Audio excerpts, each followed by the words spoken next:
কলেজত ক্লাছৰ আগত নিজকে কুল দেখাবৰ কাৰণে ইয়েছ মেমৰ ঠাইত প্ৰেজেণ্ট মেম ক'ম বুলি ভাবি আছিলোঁ, কিন্তু নাৰ্ভাছ হৈ প্ৰেগনেণ্ট মেম কৈ দিলোঁ।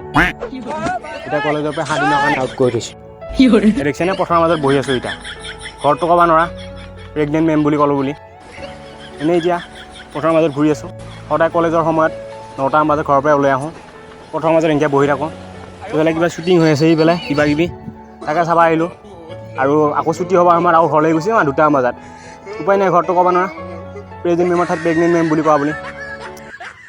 কলেজত ক্লাছৰ আগত নিজকে কুল দেখাবৰ কাৰণে ইয়েছ মেমৰ ঠাইত প্ৰেজেণ্ট মেম ক'ম বুলি ভাবি আছিলোঁ, কিন্তু নাৰ্ভাছ হৈ প্ৰেগনেণ্ট মেম কৈ দিলোঁ। এতিয়া কলেজৰ পৰা 7 দিনৰ কাৰণে আউট কৰি থৈছোঁ। দেখিছেনে পথাৰৰ মাজত বহি আছোঁ এতিয়া, ঘৰতো ক'ব নোৱাৰা প্ৰেগনেণ্ট মেম বুলি ক'লোঁ বুলি। এনেই এতিয়া পথাৰৰ মাজত ঘূৰি আছোঁ।